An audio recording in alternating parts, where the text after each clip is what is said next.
Trump may have been acquitted in the impeachment trial, but he is still entangled in a web of criminal investigations, civil litigation, and of course, congressional inquiries, both linked to his administration, but his family businesses. Yeah, that's true. And I think that even though Donald Trump is going to make what is expected to be a pretty firebrand speech later on today, where he is expected to basically say that he never did anything wrong, that this was all a coup put together by the Democrats to get him out of office ahead of the election because they couldn't beat him, which is what Mike Pence was just saying in that clip. And it was a witch hunt, and the fact that the phone call he made with Volodymyr Zelensky, the Ukrainian president, was perfectly okay. That will be the defense that Donald Trump will put forward.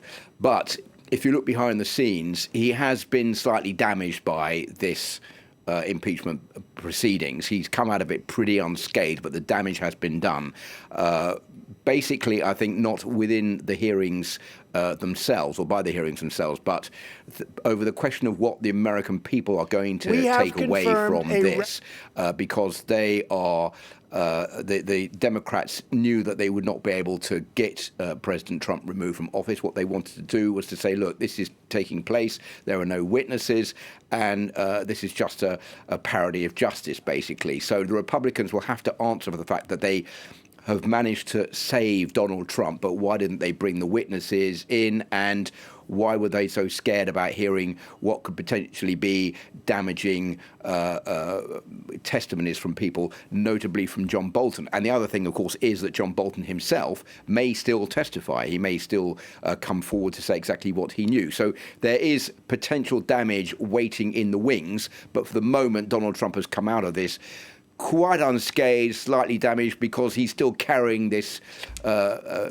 stigma on his shoulders as being only the third US president in the history of the United States to actually have been impeached. Philip, it's interesting that you mentioned that Donald Trump is relatively unscathed. In fact, he hasn't been negatively impacted. He's enjoying the highest popularity rating in his presidency, which currently stands at 49%. That's correct. And if you look at the opinion polls, 49% of Americans say they approve of Donald Trump. That goes right up to 95% of Republican voters. So it's an almost unassailable lead over the Democrats. 50% of Americans say they don't agree, but they're split between all the differences of maybe they do, maybe they don't categories.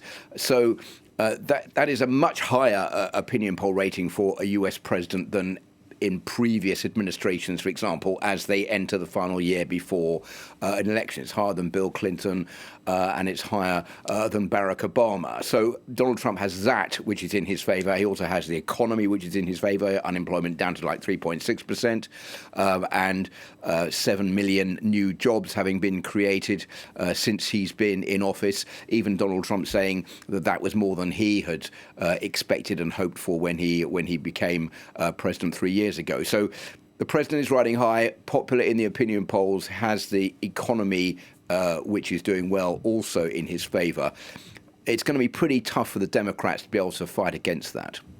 Philip, it's just past 2 p.m. here, round about 8 a.m. in the US, in Washington, where Donald Trump is waking up.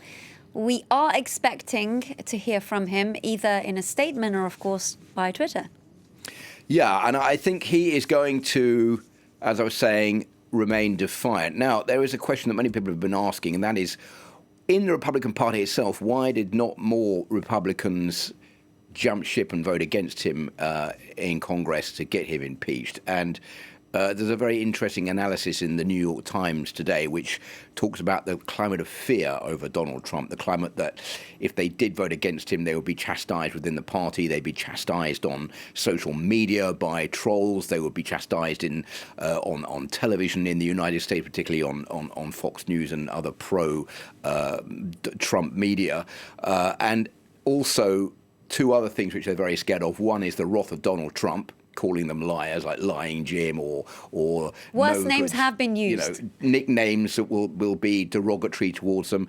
And even worse than that Donald Trump might even come to where they are campaigning for the election to try to undermine their campaign, saying don't vote for that person because they are no good, you can't have confidence in them, they're tricksters, and that will make it virtually impossible for them to be re-elected. So all of those factors have contributed to, I think, pushing many Republicans, even in behind the scenes, they would say, well, look, I don't really agree with Donald Trump. No, he probably did commit errors and he is, he's been known for lying, but I don't want to risk my own position too much. Therefore, I'm going to vote in favour of him not being impeached and to get him acquitted because that will save my own skin.